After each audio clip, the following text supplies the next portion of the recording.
Há um provérbio que diz: a flor do sucesso, ela nasce no terreno adubado pelos fracassos.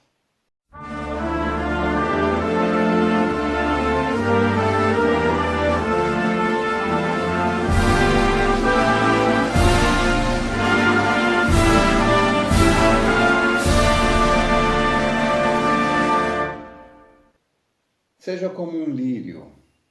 O lírio, ele nasce no lodo, na lama suja, mas ele se põe acima de tudo aquilo e não se deixa contaminar.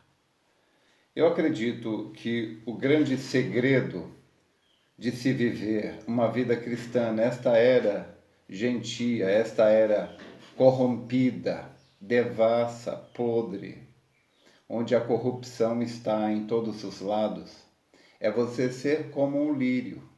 Você tem que viver neste mundo. Nós não podemos mudar para Marte, Vênus, Júpiter, ou mesmo para a Lua. Não, nós temos que viver aqui. Deus nos ordenou ser aqui. Por quê? Porque a luz deve brilhar onde há trevas. Não se acende a luz debaixo do sol. Não, a luz ela se acende à noite em lugares escuros.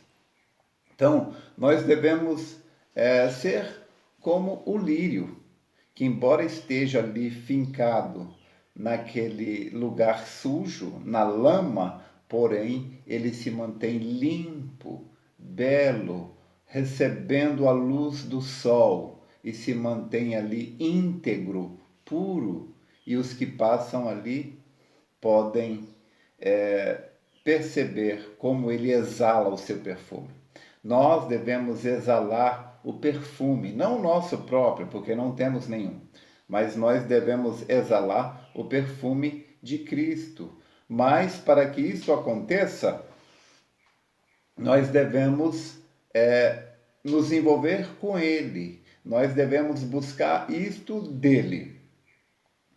O profeta nos dá um conselho nas 7 eras, eu creio que na era de Filadélfia.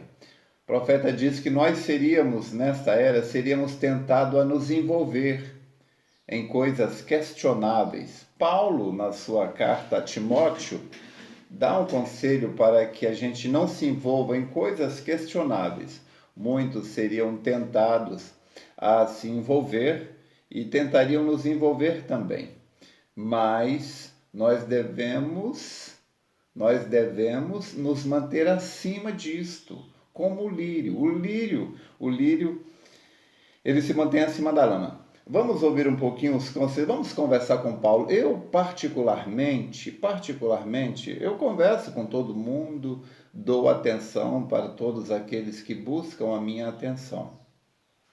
Mas eu tenho um prazer especial de conversar com quem tem algo para me ensinar, principalmente se for algo da parte de Deus. Quando eu falo ensinar, não é que vai me dizer algo que eu ainda não sei, nunca ouvi, mas que vai me relembrar essas coisas maravilhosas.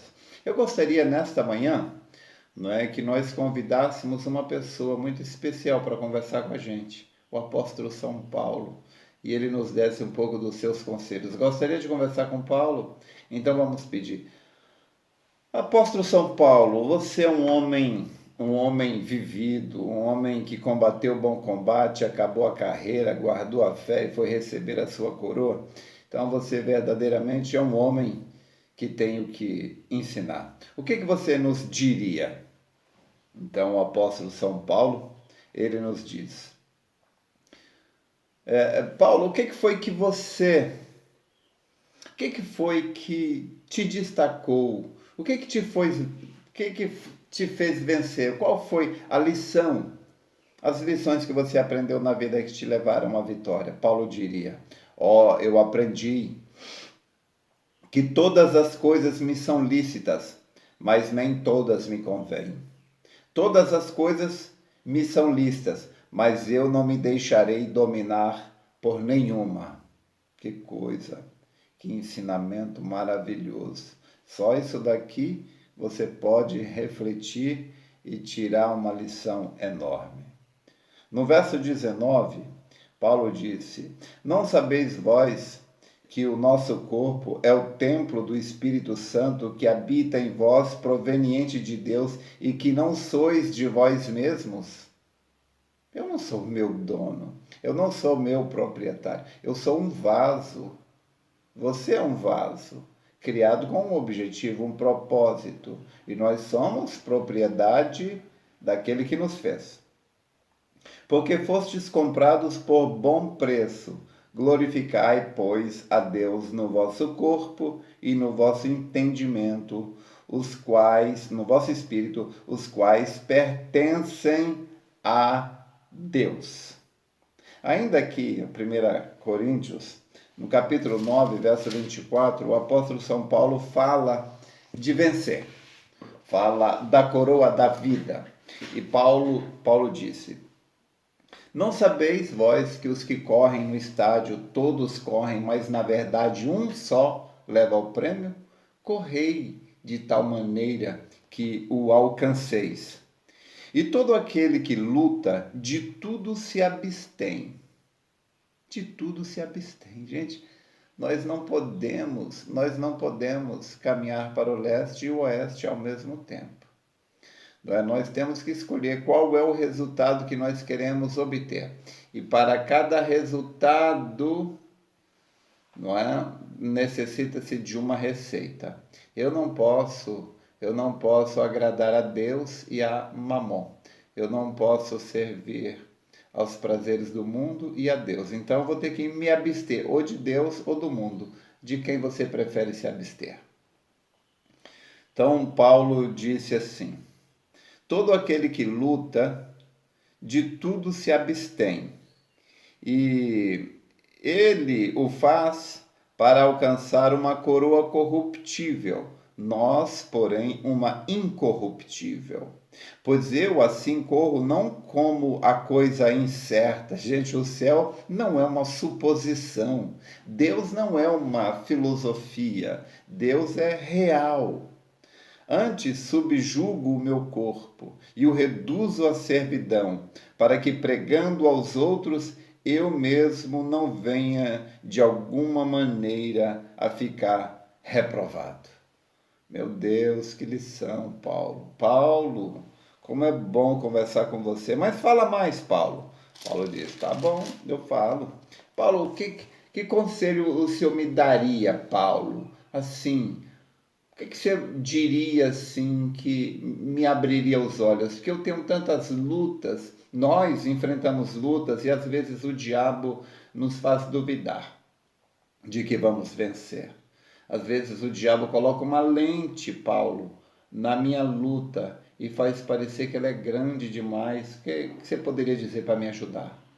Vamos ver o que Paulo diz? Bom, Paulo disse: aquele, pois, que cuida está em pé, olhe, não caia. Então, devemos ter cuidado.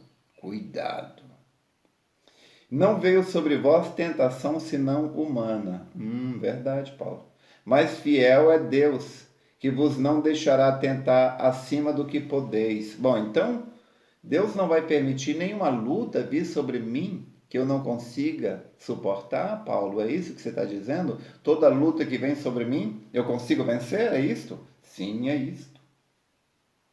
Porque Deus é fiel e não vos deixará tentar acima do que possais suportar. Então não veio tentação senão humana.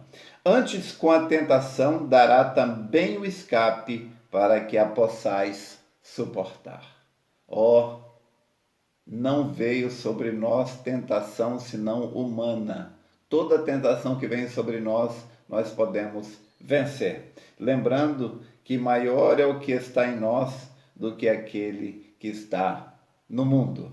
Agora nós vamos na segunda carta aos Coríntios, capítulo 4. Na segunda carta aos Coríntios, capítulo 4, verso 16. 4,16 está aqui. Diz assim: por isso não desfalecemos, mas ainda que o nosso homem exterior se corrompa, o interior, contudo, se renova de dia em dia, porque a nossa leve e momentânea tribulação produz para nós um peso eterno de glória muito excelente, não atentando nós nas coisas que se veem, mas nas que se não veem, porque as que se veem são temporais, e as que se não veem são eternas. Isso me lembrou Romanos 8:18, creio, não é? Que Paulo fala algo semelhante sobre lutas. É isso mesmo, Paulo disse: porque para mim tenho por certo que as aflições deste tempo presente não são para comparar com a glória que em nós há de ser revelada. Oh, maravilha, maravilha, que maravilha. Então a gente viu agora essa escritura de Paulo de 2 Coríntios 10:16, né? Deixa eu ver aqui alguma coisinha mais que eu tenho aqui no caderno. Nós devemos nos lembrar, irmãos, aqui ainda 2 Coríntios, capítulo 13, agora no 2 Coríntios, capítulo 13, verso 5, Paulo diz assim: examinai a vós mesmos. Eu tenho que examinar, não é o outro, é a mim? Sim. Examinai a vós mesmos, se permaneceis na fé. Provai-vos a vós mesmos. Ou não sabeis quanto a vós mesmos que Jesus Cristo está em vós, se é que já não estáis reprovados? Então, estes são os conselhos de Paulo, para que nós vivamos como lírio, nos abstendo das coisas deste mundo, sendo como aqueles corredores, né, que corriam ali no estádio. Eles lutam, nas Olimpíadas, lutam para obter uma medalha de ouro. E essa glória logo passa. Mas nós estamos correndo, lutando para obter a coroa da vida. Saiba, você não está lutando por algo inútil ou algo inexistente, uma mera suposição. Não, você está lutando por algo real, verdadeiro, e que muito em breve se manifestará na sua vida com uma glória que você nunca imaginou. Lembre-se, o melhor está por vir. Deus te abençoe.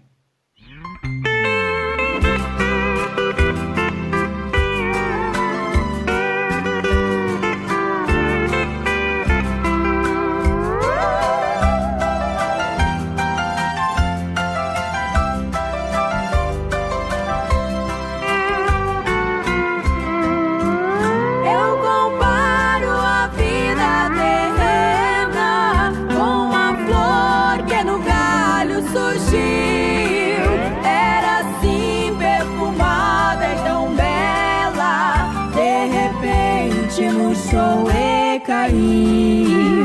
Por um pouco deixou a saudade no galinho em que ela existiu. Mas com o tempo ninguém mais se lembra desta flor que um dia partiu. Mas com o tempo ninguém mais se lembra desta flor que um dia partiu.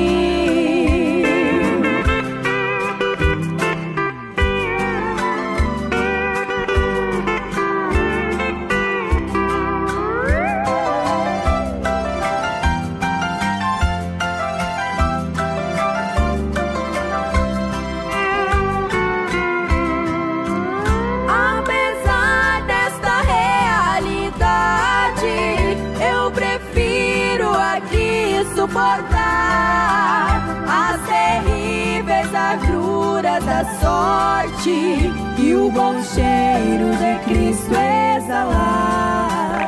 Mesmo sendo cercada de espinhos,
lágrimas e dor.